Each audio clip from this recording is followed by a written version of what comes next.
Hi everybody, welcome back. I'm Mary Rose Feldman and here we are in day number 5 of Free Class Week. I hope you've enjoyed tangling with me this week, even though it's virtual. It feels good that we're tangling something similar together and it's fitting into your own schedules whenever you get the free time to tangle. So we're on our final day today. One of my favorite tangles is in our tile today. We will practice this one. It has a little bit of a nuance and practice to it, so have a little sheet of paper or a journal to practice our tangle. I'm going to work in the round again. That seemed to be the theme by chance, so I'm going to work on a Zendala again. Anything round, but if you don't want round, you don't like round, you don't have it, work in a journal or any tile that you want. This is your practice. I'm just dropping a nugget for you to riff on your own and use your own unique style. So very happy you're here. As always, we're going to start with a moment of gratitude very quickly and an affirmation, and then we'll jump into our tile. Just sit nice and tall. I like to just elongate my spine and my neck and just focus on my breath.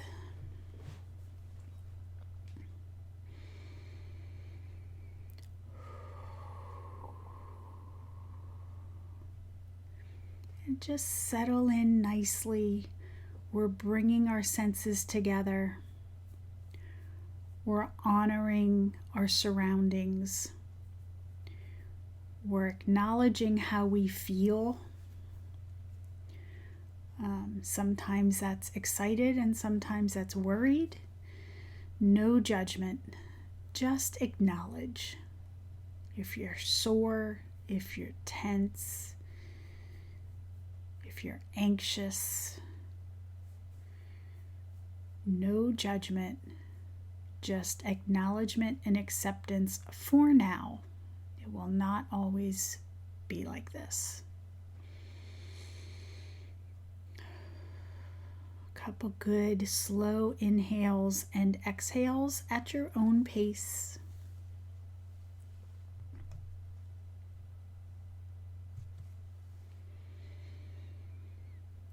Today's affirmation: my creative voice wants to come out and play.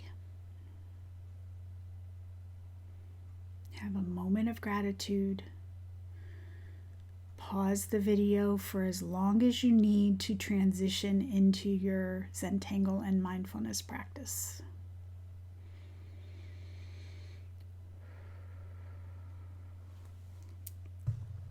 Okay. There's our affirmation for today. As you've seen throughout the week, I pull an affirmation card from my deck every class, and that's what we got for this morning. Okay, so we are going to do a tangle.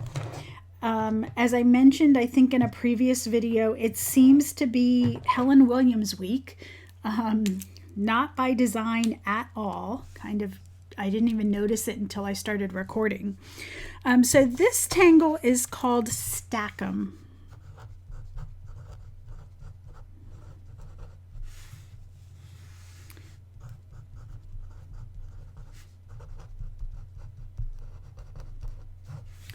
Helen Williams, and I'm going to switch to my pen for practicing this. As you know by now, I'm going to go through the class at my own pace. So pause the video whenever you need to. You may need a little bit more time, a little bit more practice. Okay, so what we're going to do with a pencil, I find that for this particular tangle, I like a pencil string. And you're going to make just a wavy line. I'm going to do this really dark. Yours is going to be light. We're making a channel. Okay, it can be straight lines, it can be curvy lines, it doesn't matter. And I'm probably going to need more paper because I'm going to explain this a couple different ways. So essentially, Stack 'em has these bands. Actually, I'm going to show you the tile just so you see where we're going. This is the tile that we're doing today. And Stack 'em is this wrapped channel. And you can see it's wrapped very oddly, organically. You can make it all the same or not. But I like it when it's very different. So we're going to start with the easy one first. Here's our pencil line. I'm going to start on that pencil line, go out and down, make this C curve, go past the pencil line, and wrap around. We do this on quite a few tangles where we do this little hook around a pencil line. Okay, so you can see that this hook lands on our pencil line. So whenever you have this hook, what I'm calling the hook is this curve right here. This part of the C curve that hooks around and lands on that pencil line.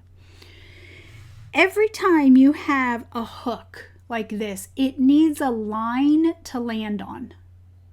If I came around like this and there was no line to land on, it would be kind of out in space, right? So I would want to put a barrier there, or what I call a wall, because it needs something that makes it look like it's going behind.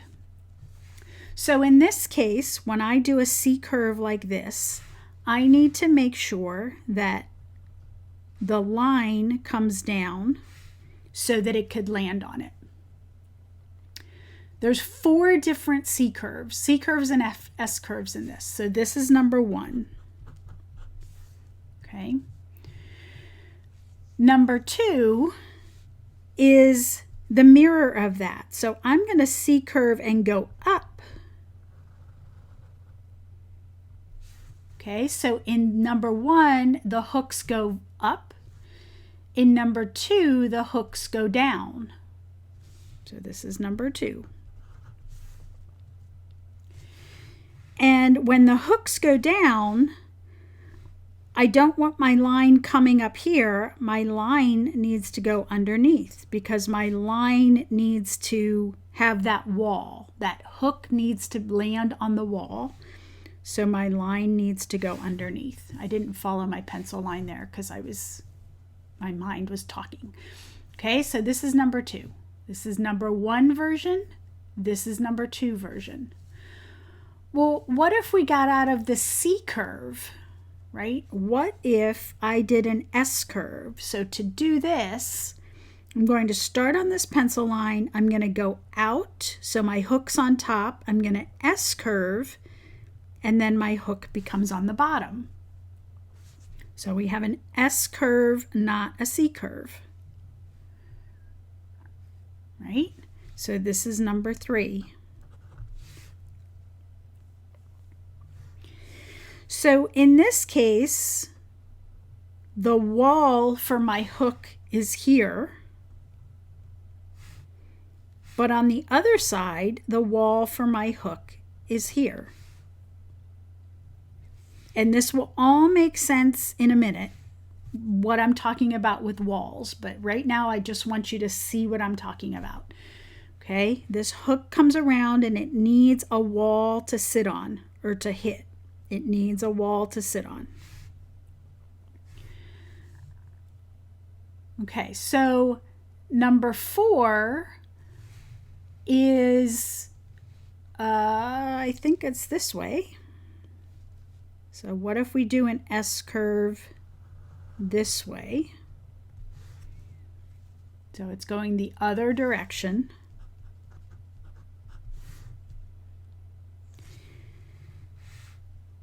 The wall for my hook is here, and the wall for my hook is here. Okay, so in Stack'em, you have these various ways to wrap around the tube. The tube is that pencil line. And you can make a C curve, you can make an S curve. It doesn't matter. If you look at the sample, there's C curves and there's S curves, and then there's another C curve. So it doesn't matter. All you have to know is, where does the wall need to be? The wall needs to be on the side where that little hook comes around. Okay, so I'm going to get a separate piece of paper. I'm going to try to keep this in frame. And you can do this too if you want to do next to it. So this is kind of your reference, right? If you make a pencil line with that channel, and we're going to put a C curve like this. And let's put another C curve like that. So we're going to do two C curves. Okay, where's our wall coming? Well, this needs a wall, and this needs a wall, and this needs a wall, and this needs a wall. So you've got those pieces in. Well, how do I connect the two C curves? This is the side where there's no wall, right? The wall's on top, not the bottom. Whenever you have a side that the hook's on the opposite, like the hook's up here, not down here, all you do is connect to the outer curve. So your wall is here, and on the opposite side you connect to the outer curve. And now all you have to do is connect those lines. So one side is inside, one line is inside as that barrier, one line is outside connecting to the outside of the curve. That didn't make very much sense, but I think you get it. Okay, so what if I do the opposite C curve? Okay, so we've connected these two. And I like doing this pencil line first because it gives me something to hug around with my pen. That's why I like to do the pencil line first. So now we've done a C curve the opposite direction. Okay, well, where are the walls for the hooks? These walls are already there, which means that on this side, I want to connect outer. And on this side, the walls are down here. So the other direction connects to the outer. Now all I have to do is connect those lines, but I'm going to connect them with meandering lines. So on your reference, we could do it this way. We've put the walls up. The other side would come this way.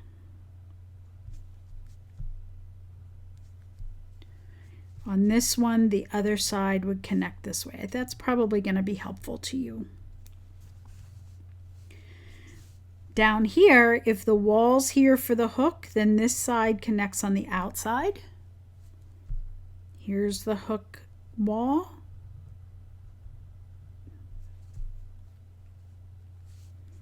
And down here, it's the opposite.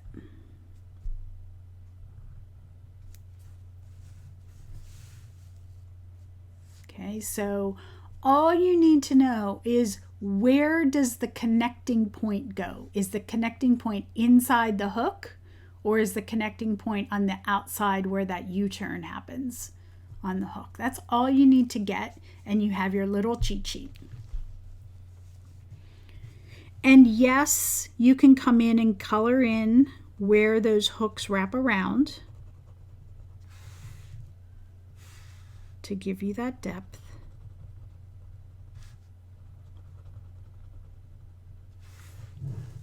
Okay, so you could see where, I can automatically start to see where shading would happen. So now let's add in an S curve. So I'm going to put this regular S curve in, backward S. Okay, where are my lines? I need my wall for my hook, and then the other side goes this way.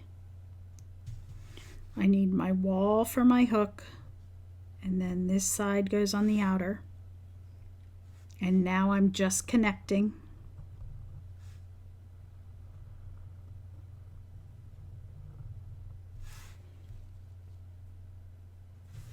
And what about that other S curve?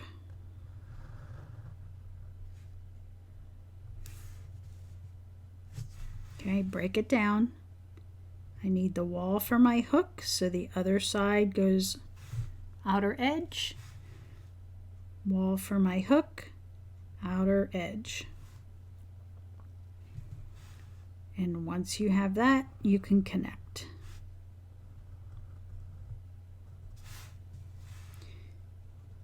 Fill in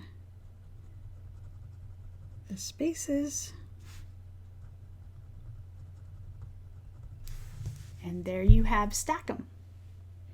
Yes, you can come in and erase those pencil lines. I'm going to leave them there just so you have the visual.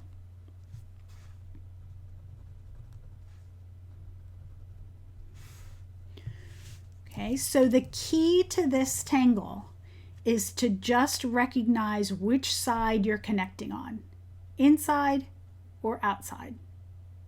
That's it. And how you connect them can be wavy, can be straight, can bulge out, can not bulge out, anything you want. But it is a super fun tangle. So we're going to take this to our tile. And this is what we're going to do. We are going to make a channel that wraps around into like a printemps. Okay. I happen to have a Renaissance Zentangle. That's just what I grabbed for this one, but you can do this on white. It doesn't matter. Okay, so let's put our string on this tile. And what I'm trying to do is have the openings both go in the same direction so that we can get this overlap up here. So I'm going to do this outer edge. So this is kind of my channel, all right? I'm going to do this outer edge so that it stops going up with it pointed up, okay? And then I'm going to aura it with my pencil.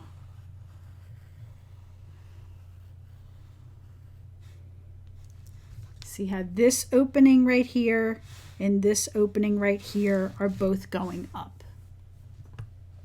Yes, it's going to get skinny. The pencil lines, just like a string, are suggestions. You know, I can go further out than the, like here it's a little bit narrow. So I can either extend my pencil line or just when I tangle it, ignore it.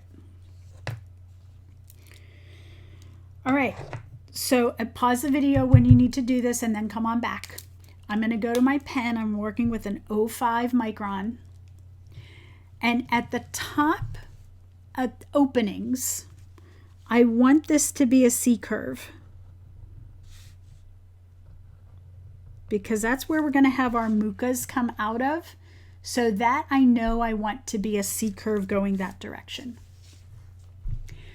And from here, I am just going to walk the line, walk this channel, randomly choosing either C curves where the hooks go up or down and S curves.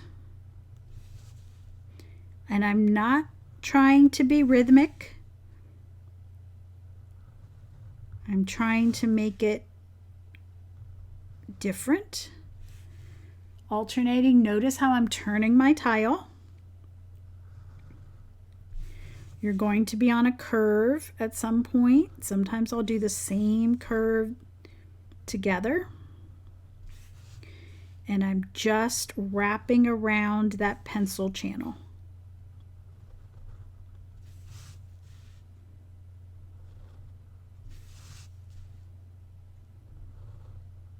This is why I love Stack 'em so much, because it's so organic, but it's very interesting because you get the overlaps.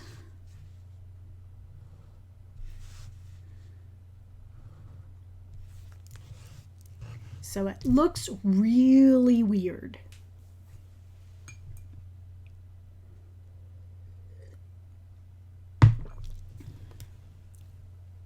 Okay, so come on back when you're done. And now we are going to just connect. Go back to your reference if you need to. Right? I'm going to zoom in on this one. We don't have to worry about the hook on the top. So you don't have to worry about putting a wall there. We'll fill that in with mukas. But on this side, my connectors are on the outer edge coming down. My connectors going top. I need my wall there. My wall comes down. So usually I think about where my walls are first. And then I know that the opposite direction comes from the outside. And once I have that, I just connect.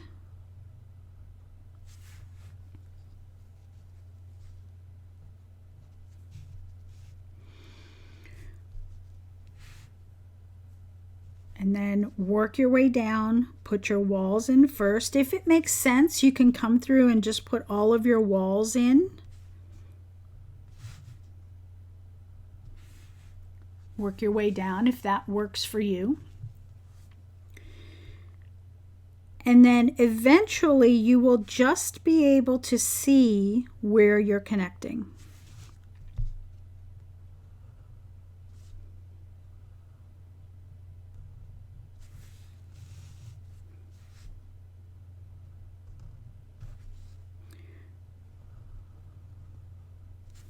So notice that when I connect sometimes a long distance, I make it a wavy line just to make that channel look more interesting when we connect it.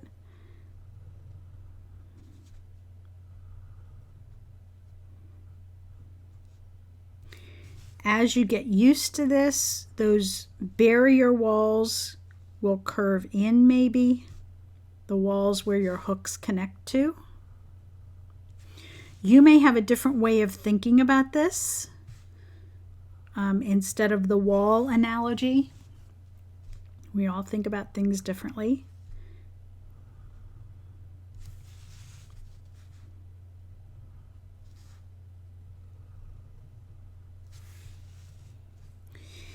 If it's too much for you to think about all 4 variations together, just pick one.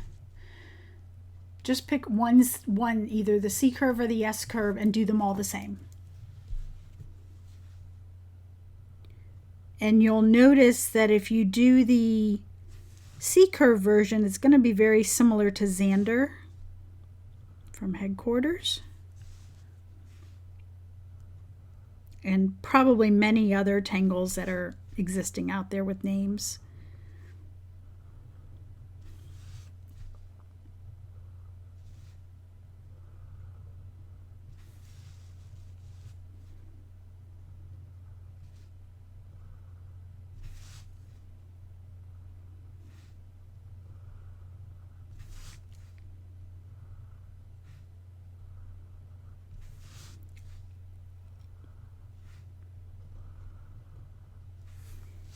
When you come to the end, we don't need to close that last C curve.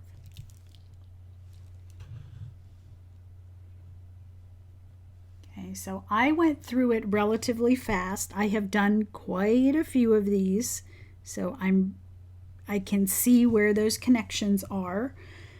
Take your time on this and just think it through, however thinking pattern works for you. And then come on back. The next thing I'm going to do is color in these wraparound areas, little interstices as we tend to call them.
So now we're going to put in Muka. Okay, so we have this little opening right here that we're going to put in Muka. And I did just realize that I wanted to put 2 Mukas going on top before we tangled the channel. I missed that in the teaching. So if you're not there yet, and if you haven't inked in your channel yet, you want to put 2 Mukas in on top. I may put them in and fudge it later. We'll see. We'll see what happens. But, you know, I'm going to leave that in just so that you see it happens to us too on this side of the camera. Okay, so I'm going to come in from this base. And if you have trouble with Muka, this is how I think about it. Muka is a stem,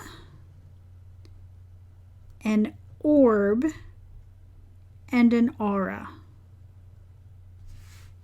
So that's how I think about Muka. And what I'm going to do is bring in a bunch of Mukas. This one ended up going off the page. See how many I can get coming out of this little channel. Draw behind as you need to.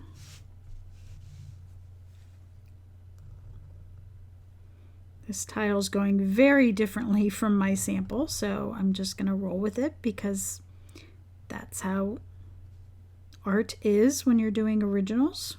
We aren't machines, we are humans. And then I think I'm going to try to get one more. Let's see, I'm going to air draw. You guys see me air draw a lot of times. It helps my hand. Just get some memory to it. My hand and my eye.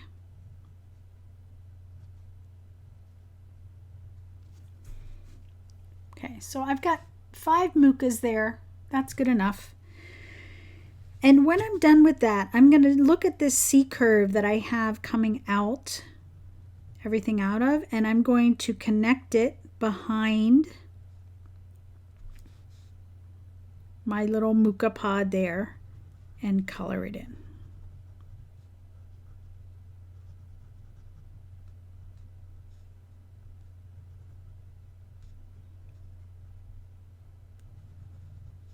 And it kind of looks like they're actually coming from the center. And I'm just going to add an aura for a little added item on that. Okay, so that's where we're going. You're going to do the same with this one. Now, can I figure out if I can get a Muka on top? We'll see. I'm just going to ignore that.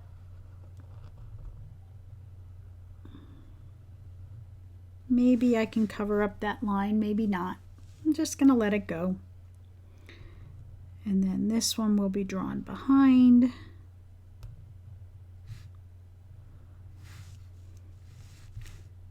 How about I put a little one here?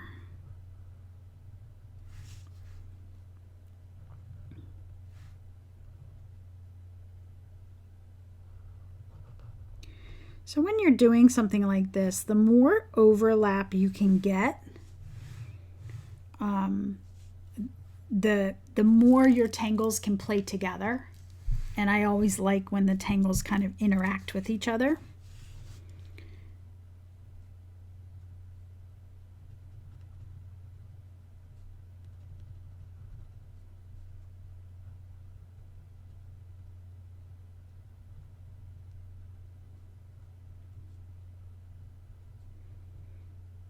And this tangle might take, the stack 'em tangle might take you a little bit to just get and wrap your head around, and that's okay.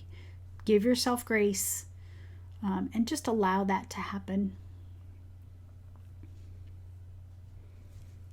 Okay, so I'm going to go ahead and erase my pencil lines just so that they're not distracting on camera. You may or may not need to. If you did them lightly enough, you may not need to take them away, but on screen, I don't want them to be a distraction for everybody.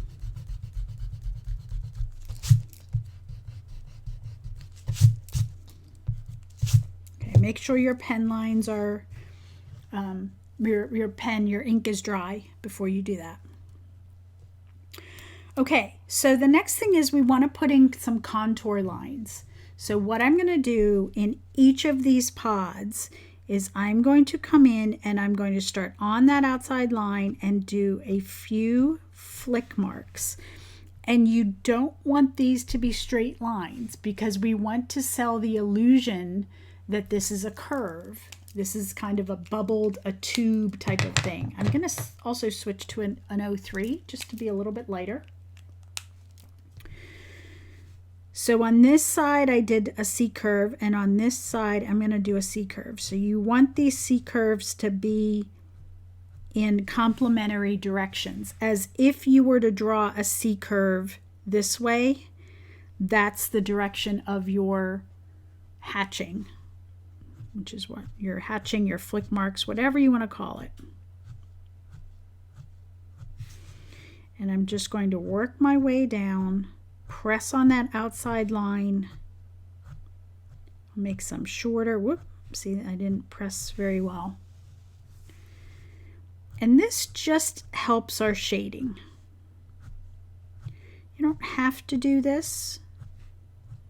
It's just one of those enhancements when you're trying to get dimension on your tangling. These types of pen strokes can help.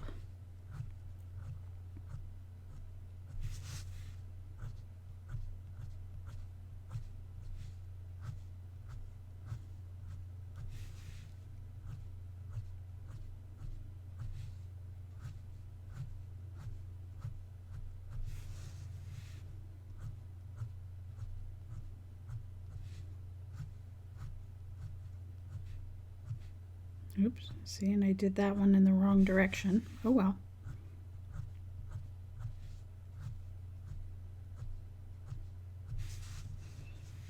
And you don't need a lot of these. I'm just putting a few, spreading them out.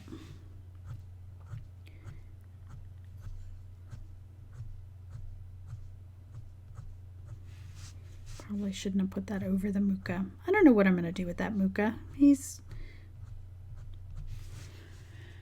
kind of in an odd spot. Probably should have just done him behind, but we'll see. We'll see what happens.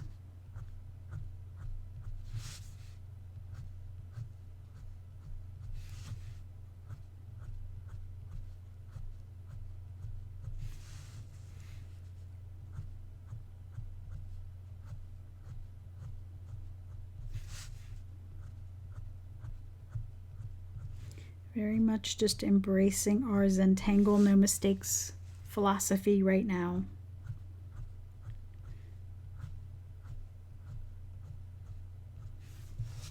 All right. So there we go. So what do I do with that Muka? What if I striped him? What would happen? I don't know.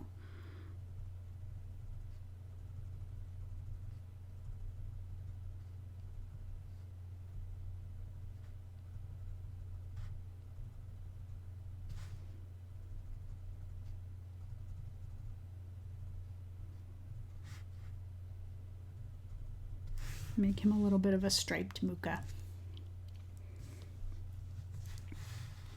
And breaks it up a little bit. Who knows? Okay, so now that we've got that, we could start some shading. I'm going to have my regular Zentangle pencil.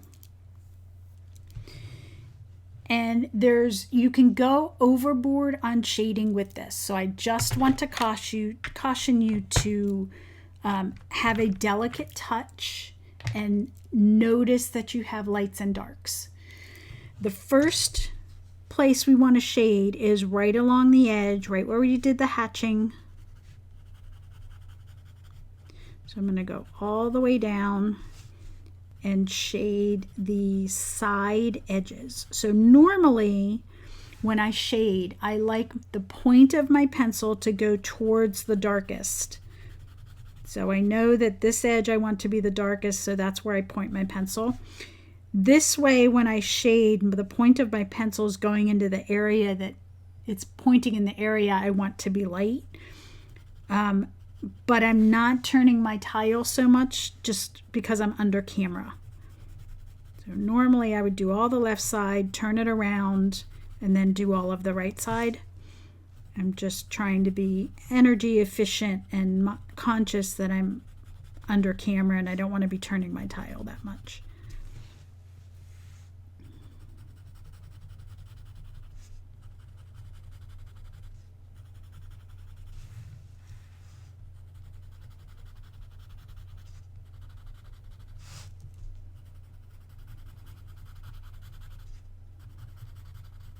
I wasn't very careful on that one either.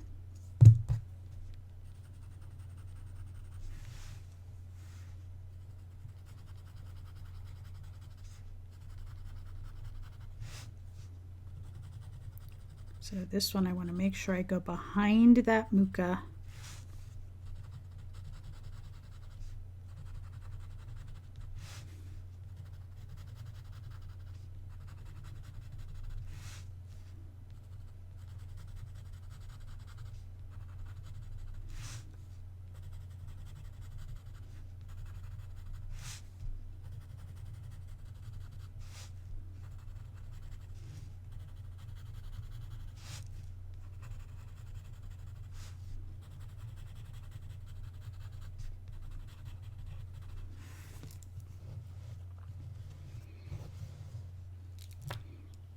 And I just realized on my inside where the other set of mukas come out, I also wanted to do that band here too.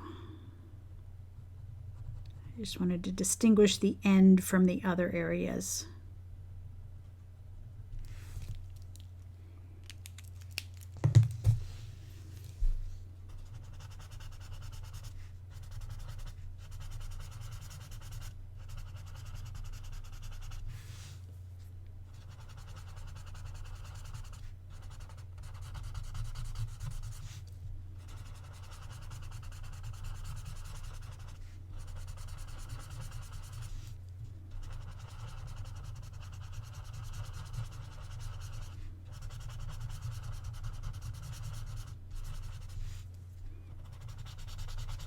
So when you blend this out, you want to make sure you reserve that center. I think of it in thirds. I want the left third shaded, the right third shaded, and the center third open for white chalk.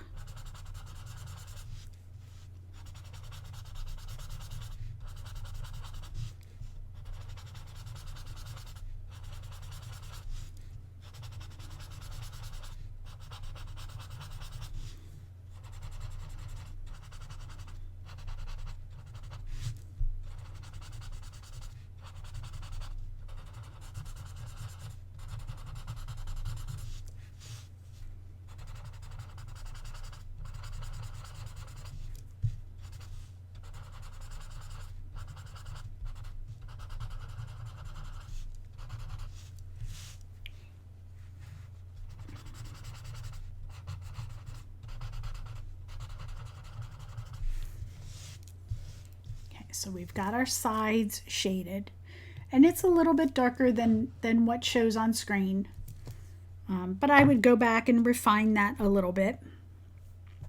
With the graphite that's left on my tortillon, my paper stump, I'm just going to add some graphite to the orbs of my muka.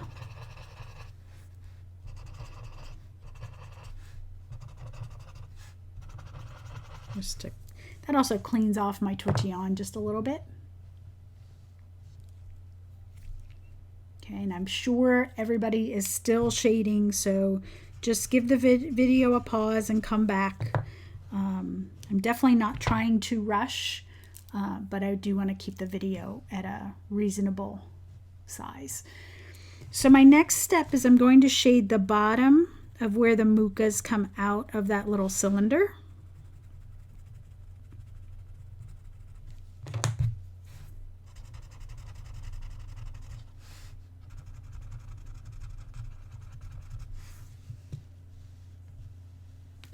Just to really sell that three-dimensional effect. I noticed I did do an accent on my mukas with pen. So I came into the curves of my muka. They need a little weight to them. So I'm going to do the aura and then color that in with a highlight. And that just gives them a little bit more weight in the design.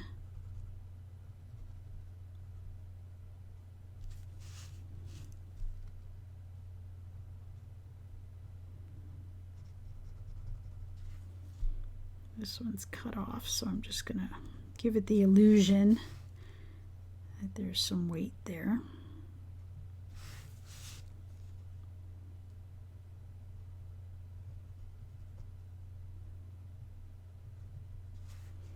When I do this, it also helps me adjust my lines, my line art a little bit. Sometimes I'll aura on the inside, sometimes I'll aura on the outside.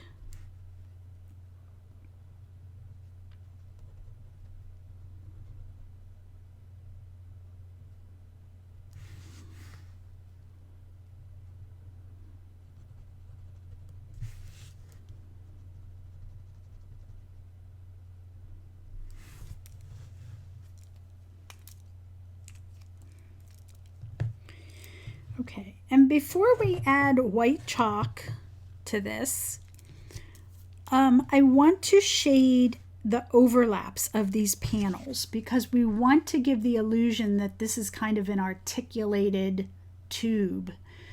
But you can go overboard on this. So you have to be conscious of when you pull this out, I call it a tight shading. You're going to put graphite down, but you're not going to pull it very far. You're just going to really smooth the edges of it. And you're going to shade where the hooks are. So right here, this hook comes around, but I'm going to fade that off to the center because the hook on this side is the center, is on the other side, sorry. So I'm shading the hook and I'm shading the hook. On this one, shading the hook, and the hook's on the same side, so I could actually go all the way across. So wherever those hooks are is where there's going to be a shadow. And they may or may not be on the same side.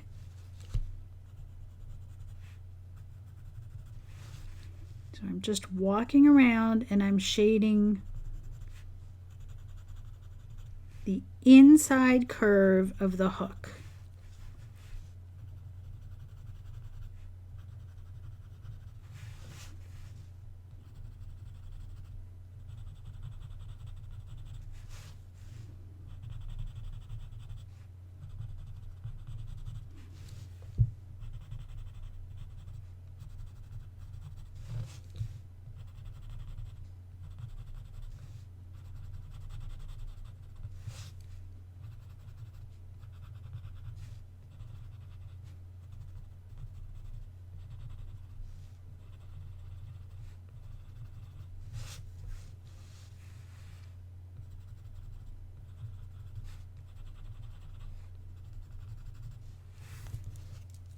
And when you tortillon that, you really just want to blend it a little bit. You don't want to pull it too far because you don't want it to interfere with the white chalk that's coming.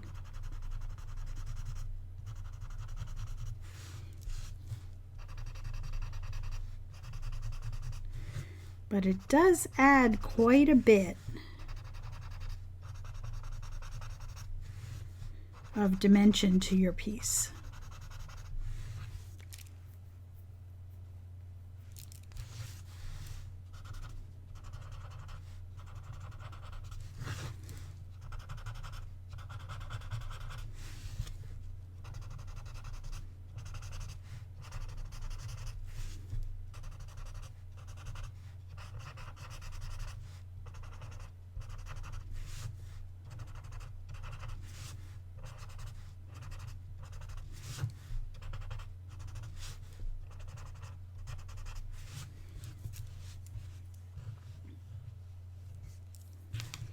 And this is where you can refine this. You can come in with black colored pencils. You can get more depth.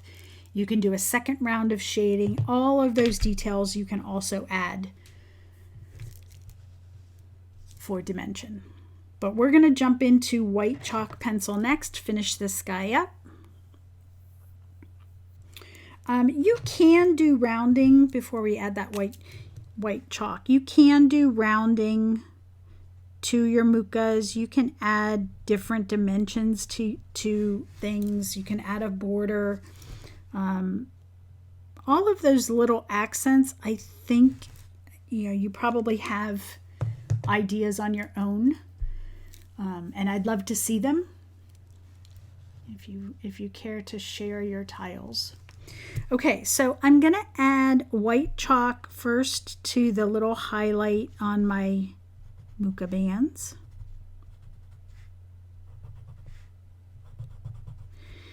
I'm going to add some white chalk to the stems just to brighten them up. Maybe not all of the stems, just the ones I want to bring forward. I'm going to add some white to the muka that goes over the band, and maybe I can bring this forward just a little bit. There we go. He looks a little better now. He needs a little line weight, but we can get that in later. And then on our tube, on our Stack-'em tube, I'm going to white chalk right down the center of each articulated section. I personally don't like just running a line. I like to do each articulated section independently. So my white chalk is on its side, and I'm coming in section by section, turning my tile, turning my chalk so that it doesn't get too hard on one, too flat on one side.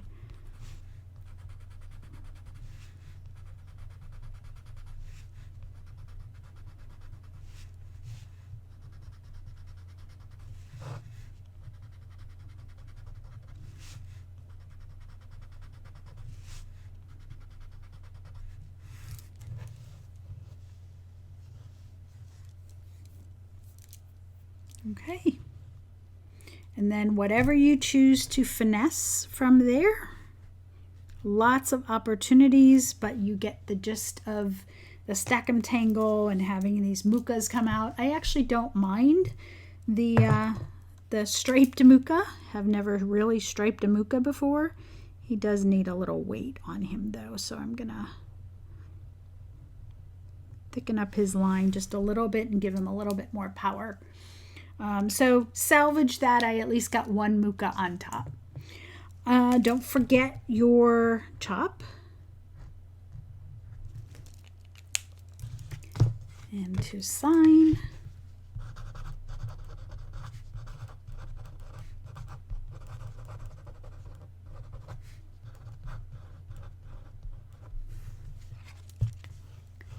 Take a nice, good, deep breath. And a little stretch.